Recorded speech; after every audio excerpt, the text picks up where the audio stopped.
Hello friends, welcome to வசனம் சமையலறை. வசனம் சமையலறையில் இன்னைக்கு ஹெல்த்தியான ஒரு ஈஸியான இட்லிக்கு தோசைக்கு மாவு இல்லாத டைமில் டக்குன்னு செய்யக்கூடிய ரவை பன் தோசை எப்படி செய்யன்றதை பார்க்கலாம். இது ஹெல்த்தியான டிஷ்ஷு தான். நல்ல காலையில் டின்னருக்கு பிரேக்ஃபாஸ்ட்டுக்கு டக்குன்னு ஒரு ஈஸியாக செஞ்சிடலாம். இதை எப்படி செய்யன்றதை பார்க்கலாமா? இதுக்கு ஒரு கப் ரவை எடுத்துக்கோங்க. அதில் ஒரு கப் தண்ணி ஊற்றி மிக்ஸ் பண்ணி ஒரு 10 மினிட்ஸ் ஊற விடுங்க. 10 மினிட்ஸ் ஆயிடுச்சு. இந்த ரவை நல்லா ஊறி வந்திருக்கு பாருங்கள். இந்த ஸ்டேஜில் நல்லா இதை அழுத்தி விடுங்க. அப்படி அழுத்தி விட்டிங்கன்னா இதை அரைக்கலாம் வேண்டியதில்லை, ஆல்ரெடி ஊறி இருக்கிறதுனால இதுவே நல்லா மாய்ச்சராயிடும். இப்போ இதில் ரவை எடுத்த கப்லேயே ஒரு 1/4 கப் கோதுமை மாவு,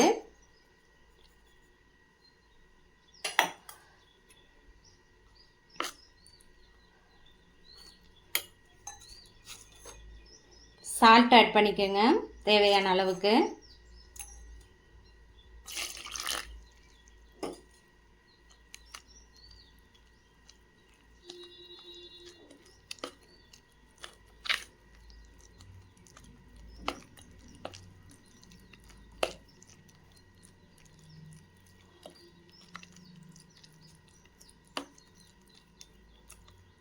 கலந்து நல்லா விட்டுருங்க. கலந்து விட்டுட்டு நல்லா இந்த இதுக்கு இருக்கட்டும். இதில் காரத்துக்கு 1 டீஸ்பூன் மிளகாய்த்தூள், பொடியாக கட் பண்ணி வச்சுருக்க ஆனியன் ஆட் பண்ணிக்கோங்க, ஒரு வெங்காயம்,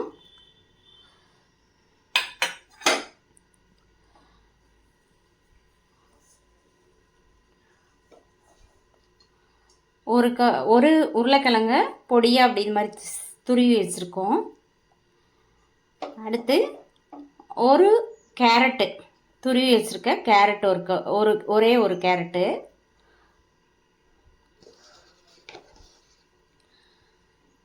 அதுக்கப்புறம் சும்மா ஒரு கைப்பிடி அளவுக்கு தேங்காய் துருவி வச்சுருக்கோம். தேங்காய் நல்ல டேஸ்ட் கொடுக்கும், அதுக்காக. அவ்வளோதான். அப்புறம் பொடியாக கட் பண்ணி வச்சுருக்க மல்லி இலையும் இதெல்லாம் ஆட் பண்ணிக்கலாம். அவ்வளோதான். இதை நல்லா கலந்து விடுங்க. இப்போ இது நல்லா கலந்தாச்சு. இங்கே பாருங்கள், இந்த மாதிரி ஒரு பக்குவத்தில் இருக்கணும். ரொம்ப தண்ணியாகவும் இல்லாமல் ரொம்ப கெட்டியாகவும் இல்லாமல் இது இருக்கணும். இதில் நம்ம கேரட்டு இதெல்லாம் ஆட் பண்ணியிருக்கிறதுனால ரொம்ப ஹெல்த்தியான ஃபுட்டு இது. டின்னருக்கு அண்டு பிரேக்ஃபாஸ்ட்டுக்கு சூப்பரான டிஷ்ஷு. இதை எப்படி இப்போ தோசைக்கல்ல வச்சு ஊற்ற ஆரம்பிச்சிடலாம். ஒரு சூடான இப்போ கடாய் வச்சுக்கோங்க. அதில்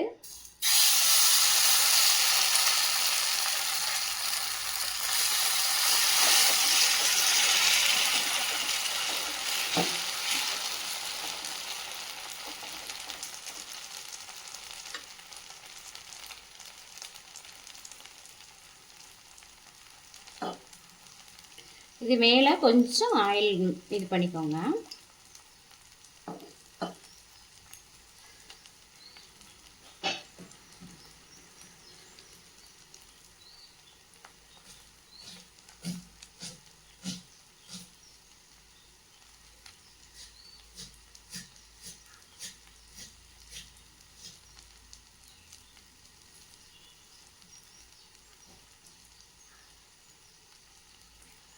இதில் ஏற்கனவே பொடி கட் பண்ண ஆனியன் இருக்குது, அதை லேசாக அப்படி மேலே ஆட் பண்ணிக்கோங்க.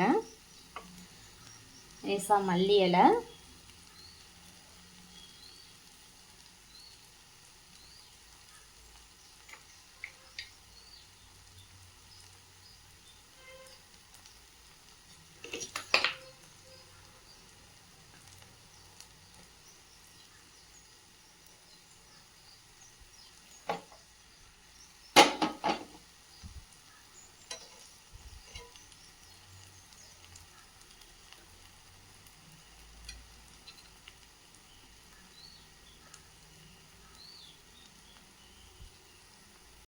இதை நல்லா திருப்பி விட்டு நல்லா வேக விடுங்க.